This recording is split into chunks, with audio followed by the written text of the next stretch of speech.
વડોદરા મહાનગર સેવા સદનના વિવિધ વિભાગોમાં ફરજ બજાવતા કર્મચારીઓએ કાયમી કરવાની માંગ સાથે સૂત્રોચ્ચાર કર્યા। વડોદરા મહાનગર સેવા સદનના વિવિધ વિભાગોમાં કોન્ટ્રાક્ટમાં ફરજ બજાવતા કર્મચારીઓએ કાયમી કરવાની માંગ સાથે પુનઃ એકવાર મ્યુનિસિપલ કમિશનરની કચેરી ખાતે મોરચો માંડ્યો હતો। સાંજે કમિશનર ઘરે જવા માટે નીકળ્યા ત્યારે કર્મચારીઓએ તેમની ગાડીનો ઘેરાવો કરી ગાડીમાંથી બહાર નીકળવા મજબૂર કર્યા હતા। કમિશનરે આવેદનપત્ર સ્વીકાર્યા બાદ પણ કર્મચારીઓએ રસ્તો ન આપતા તેઓને ચાલતા જવાની ફરજ પડી હતી। કર્મચારીઓએ માંગ પૂરી કરવાના સૂત્રોચ્ચાર કર્યા હતા। વર્ષથી વડોદરા મહાનગરપાલિકાની અંદર તમામ ડિપાર્ટમેન્ટની અંદર કાયમી કર્મચારીઓ બધા રિટાયર્ડ થઈ ગયા છે। કોઈ કાયમી કર્મચારીઓ રહ્યા નથી।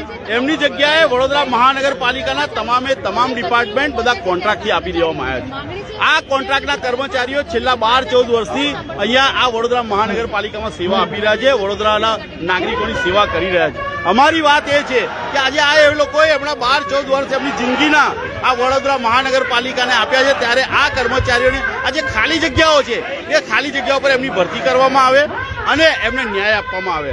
છેલ્લા ઘણા સમયથી વડોદરા મહાનગરપાલિકાના સત્તાધીશો અને કમિશનરશ્રીને અમે રજૂઆતો કરી છે, પણ કોઈ રજૂઆતને ધ્યાન નથી આપતું। એટલે ના છૂટકે આજે અમારે આ તમામ કર્મચારીઓ, કાયમી કર્મચારીઓ અને કોન્ટ્રાક્ટના કર્મચારીઓ તમામ ભેગા થઈ અને અમારી જે વેદના છે એ વેદના લેટરમાં લખી, પોસ્ટકાર્ડમાં લખી અને આપણા માનનીય વડાપ્રધાન શ્રી નરેન્દ્રભાઈ મોદીજી અને આપણા ગુજરાત સરકારના મુખ્યમંત્રી શ્રી ભૂપેન્દ્રભાઈ પટેલજીને અમારી વેદના પોસ્ટકાર્ડમાં લખી અને આજે રેલી આકારે અમે પોસ્ટ કરવા જઈ રહ્યા છીએ।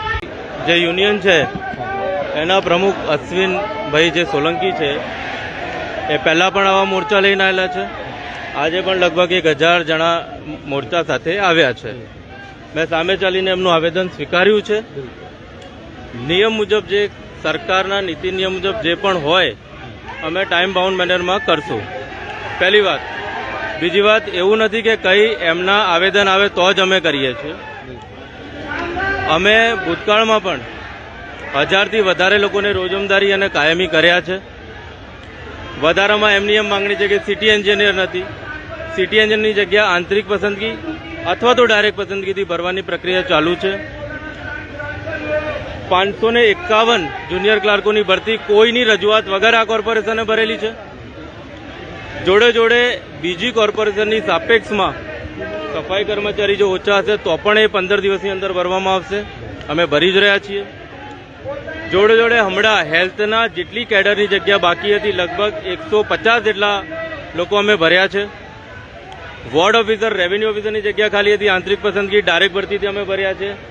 અત્યારે એન્જિનિયરો EE, D એમની એક્ઝામ 5 અને 6 ઓક્ટોબરના રોજ લેવાની છે।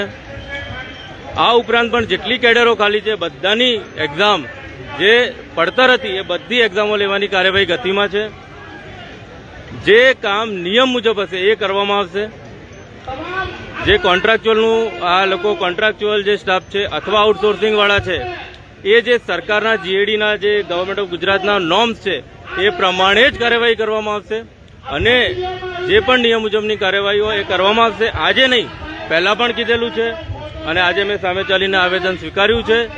એમની એ જ વાત છે કે આ બધાને જે કોન્ટ્રાક્ચ્યુઅલ છે, જે આઉટસોર્સિંગ છે એ બધાને સરકારી નોકરીમાં લો, પણ GADના નિયમ હશે એ પ્રમાણે જ કાર્યવાહી કરવામાં આવશે।